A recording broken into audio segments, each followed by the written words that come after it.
Hey everyone, Casual Console Gamer here with another review.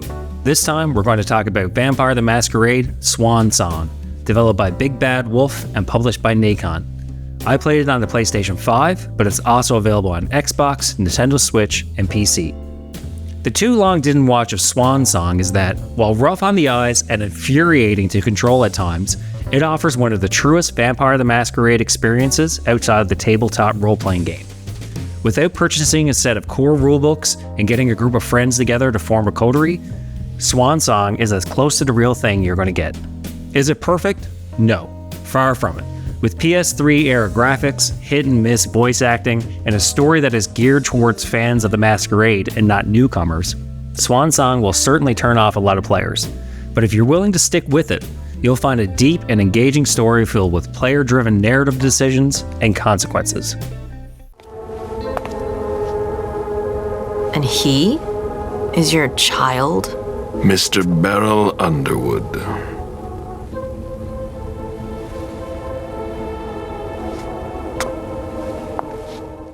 I was first introduced to the World of Darkness through the Vampire the Masquerade Redemption. It led me into reading the core books for Vampire the Masquerade and exploring the lore. I was hooked, and although I could never play the tabletop role-playing game, I would seek out any video games that made use of them. And let me tell you, as a fan of Vampire the Masquerade, it's been hard. There just isn't a plethora of games based on it like Dungeons & Dragons or Warhammer has. I think a large reason is that Vampire isn't geared towards the mainstream. Take Dungeons & Dragons for example. It's so easy to make a game based on it. You create a character, form a party, and delve into a dungeon to fight evil and gain valuable loot. Warhammer, take the role of a space marine and go fight the Tyranids or Necrons.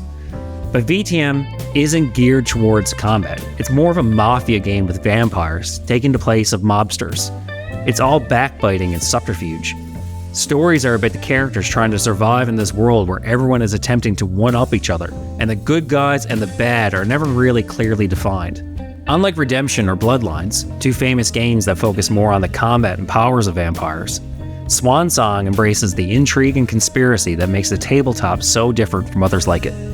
Right off the bat, let's talk about how Swansong looks. It's not going to win any awards for visuals. In fact, I think it's going to put off a lot of players as soon as they boot it up and see the character models.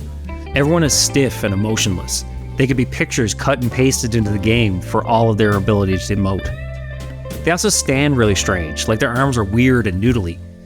It's hard to explain, but it reminds me of someone not used to being on camera, being unsure of what to do with their hands. The game is very janky as well. Even after nearly 2 years, you'll get stuck on objects or doors or catch on invisible items. But the worst is the UI. There isn't a map, so I was frequently lost. I was also unsure of where I was supposed to go or what I was supposed to do most of the time. Things that you can interact with are marked by a small, easily missed white dot. So most of the game will have you wandering back and forth, spamming the interact button and hoping you miss something because you'll have no idea where you should be heading. It's a deliberate choice. They obviously wanted it to be immersive and didn't want the screen cluttered with HUD markers.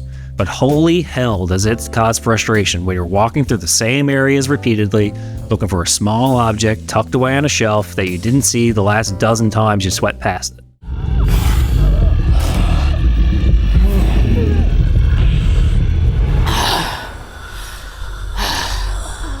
Swansong is about 60% talking to characters and 40% puzzle solving. So, if the majority of the game you are speaking to characters, you would expect the voice acting to be good. But Swansong's voice acting is merely fine at best. Like, they're stiff character models, their voices are often lacking in depth and emotion. You can tell where they were reading from a script, but several do stand out as good, while a couple others made me want to mute my TV. It's a small budget game. They could have used AI or just text with no voices at all, but they did use voice actors, something that I appreciate regardless of the quality. I just hope that if they make a sequel, please just spurge a bit on the cast. This game, Hazel. Without us, you would never have come into power. You've chosen the worst possible moment to turn your back on us. On the contrary, I find this moment very appropriate. I am the Prince of Boston, and you are the Primogen. I owe you nothing. If the graphics are nothing spectacular and the voice acting is just alright, then the gameplay should make up for it, right?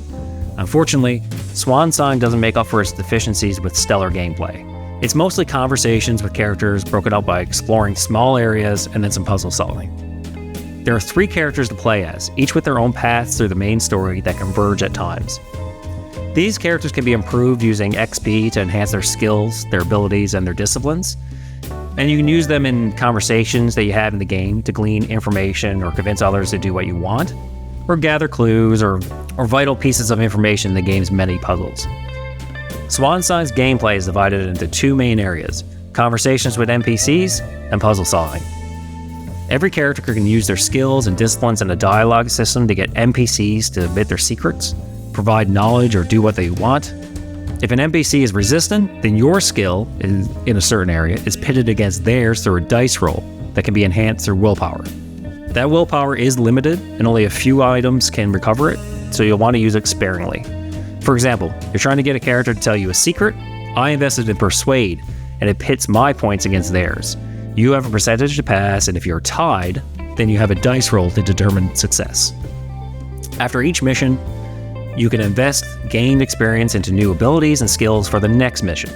XP can be gained from merely just completing the level, or you can go above and beyond. Say you found some hidden things in that level, like secret documents or character interactions, then you're provided a bonus XP. Disciplines are similar to magic powers that vampires have. Each clan has 3 distinct disciplines that can be improved upon. Each time you use them, either in dialogue or exploring a level, you gain hunger. Think of it as fuel for your abilities. The more you use them, the less fuel you have until you run out and something terrible happens. So you feed to lessen your hunger and fuel your disciplines. In Swansong, each character is restricted to just 3 disciplines, and you can't learn more. They're also very limited in their uses, with some only being able to give passive bonuses in dialogue or used to traverse a puzzle. There are also consequences in the story if you go into a section with too much hunger or not enough discipline points. In my experience, skills trump disciplines every time. It was far better return on my investment to upgrade persuasion or intimidation rather than a discipline. The second major part of the game is puzzle solving, and I have to be honest with you, the puzzles are amongst the most obtuse and difficult you'll find. Many of them are just unintuitive. Worse, some can't be skipped. There are puzzles that, just by solving them, give you a different ending or different options to how you approach a mission. These are rightfully hard, but not necessary to progress the main story. But there are times when you have no choice but to complete a difficult puzzle. If I didn't have Google for some of these, I would have been banging my head on the wall for hours. Some games give you hints after a few attempts or outright let you skip it after so much time. Not Swansong.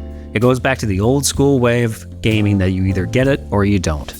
Many of the times the puzzles are tied to small, easily missed items tucked away somewhere in the level, requiring you to scour the mission area repeatedly.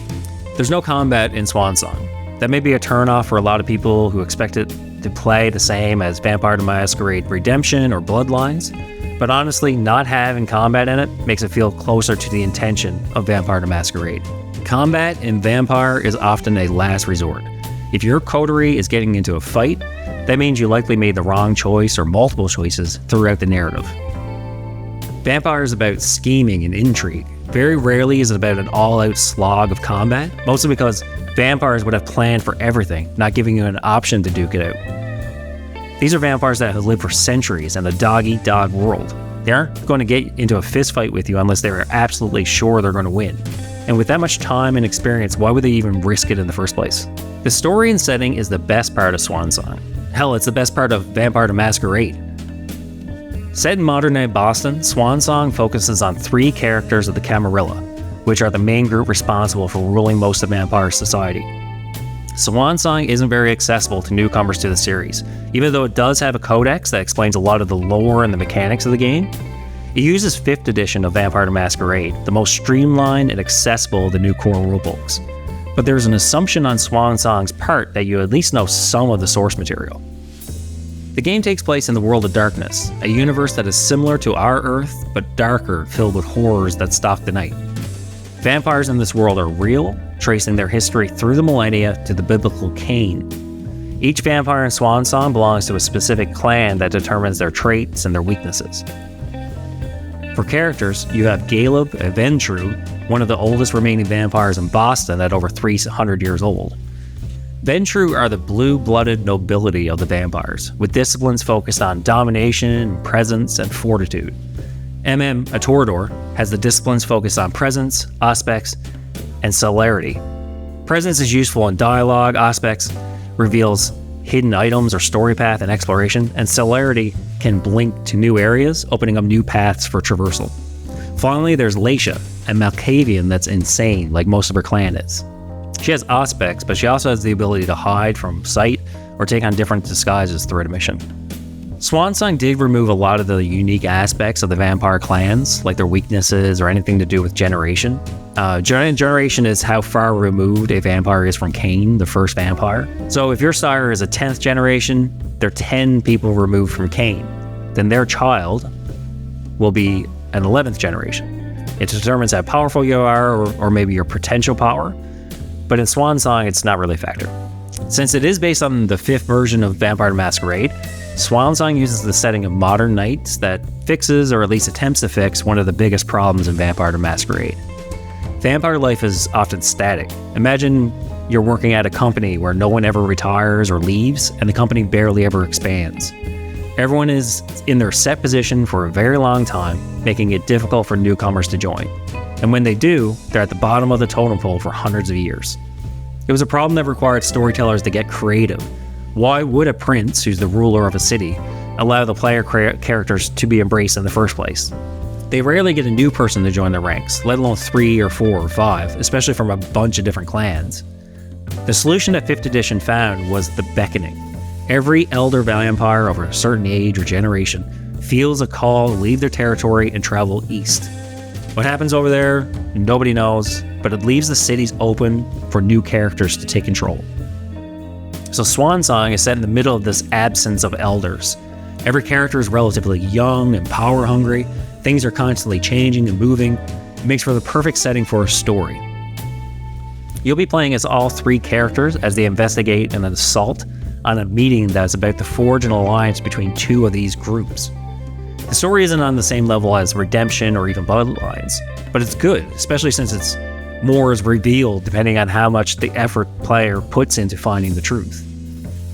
If you do just the bare minimum, you get one story, but if you dig deeper, following clues and character motivations, it changes the narrative.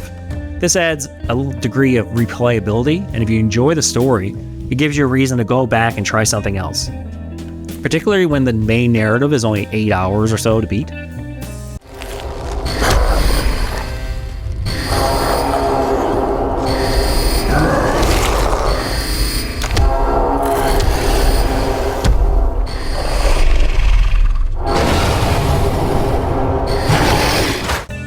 Vampire the Masquerade Swansong just isn't for everyone, and I'm not sure if it'll draw in newcomers to the World of Darkness, but if you're a fan of Vampire the Masquerade, then I think there's enough here that you'll forgive the lacking gameplay and graphics for the narrative and setting. Thanks for watching. Please like and subscribe. Maybe leave a comment below. Just let me know your thoughts on the game if you played it, and if you're a fan of Vampire the Masquerade, what's your favorite clan?